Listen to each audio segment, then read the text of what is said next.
नमस्कार. महाराष्ट्र देशा या विशेष कार्यक्रमात आपल्या सर्वांचं स्वागत. या आठवड्यात राज्य सरकारने घेतलेल्या महत्त्वाच्या निर्णयांचा आढावा घेऊयात. केंद्र शासनाच्या निर्देशानुसार जागतिक स्तरावर निर्माण झालेल्या संकट काळात राज्यात पीएनजी म्हणजे पाईप नॅचरल गॅस वितरणाला गती दिली जाते.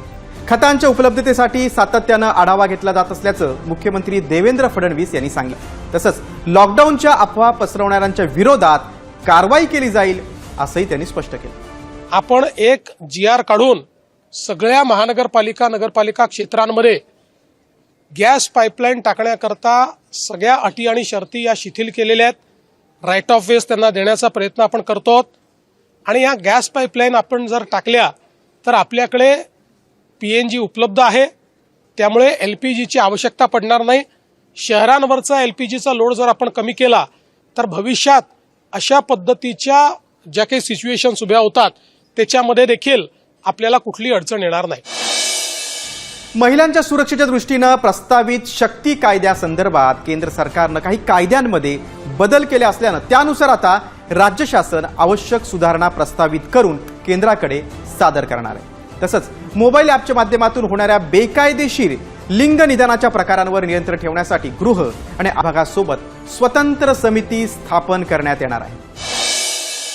राज्यात जून ते सप्टेंबर दरम्यान झालेल्या अतिवृष्टीमुळे बाधित पशुपालकांसाठी राज्य सरकारनं मदतीचा मोठा निर्णय घेतलाय. जनावरांच्या संख्येची जुनी अट शिथिल करण्यात आली. आता पुरामुळे मृत पावलेल्या सर्व दुधाळ आणि ओढकाम करणाऱ्या जनावरांसाठी सरसकट मदत मिळणार आहे.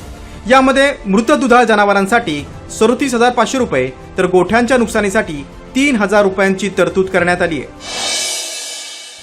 वैद्यकीय क्षेत्राशी संबंधित पल्स म्हणजे platform for unified learning skills health and education परिषदेचं आयोजन मुंबईत करण्यात आलं होतं.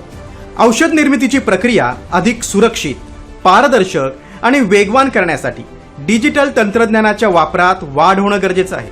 रुग्णकेंद्रित सेवा अधिक प्रभावी करण्यासाठी वैद्यकीय शिक्षणात मानसिक, सामाजिक आणि तांत्रिक घटकांना एकत्र आणावं असं मत या परिषदेमध्ये व्यक्त करण्यात आलं.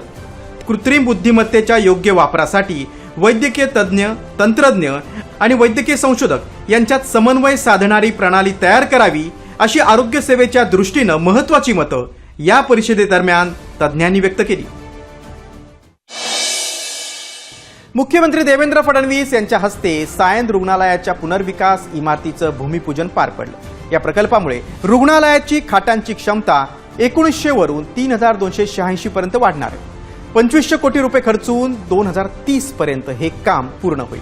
यात कॅन्सर आणि आपत्कालीन सेवेसाठी स्वतंत्र आधुनिक विभाग असतील. मुंबईकरांना मोफत आणि दर्जेदार आरोग्य सेवा देण्याचा संकल्प मुख्यमंत्र्यांनी यावेळी व्यक्त केला. आदिवासी विद्यार्थ्यांसाठीच्या शैक्षणिक साहित्य आणि आहार भत्त्यात वाढ करण्यात आली आणि या भत्त्यामध्ये 23,300 रुपयांची वाढ करण्यात आली. पूर्वी 46,200 रुपयांचा भत्ता आता 69,500 रुपये झालाय. त्यामुळे आदिवासी विद्यार्थ्यांना येणार आहे. महाराष्ट्राच्या अर्थसंकल्पीय अधिवेशनात मुख्यमंत्री देवेंद्र फडणवीस यांनी या संदर्भात घोषणा केली. नमो शेतकरी महासन्मान निधी योजनेत 8व्या हप्त्यापोटी एकूण 89,75,298 शेतकरी कुटुंबाच्या खात्यावर एकूण 1,798 कोटी रुपये मुख्यमंत्री देवेंद्र फडणवीस यांच्या हस्ते थेट लाभ हस्तांतरणाद्वारे वितरित करण्यात आले. विधानभवन मुंबई येथे नमो शेतकरी महासन्मान निधी योजनेचा 8वा हप्ता वितरण समारंभ झाला. यावेळी उपमुख्यमंत्री एकनाथ शिंदे आणि उपमुख्यमंत्री सुनेत्रा अजित पवार उपस्थित होत्या.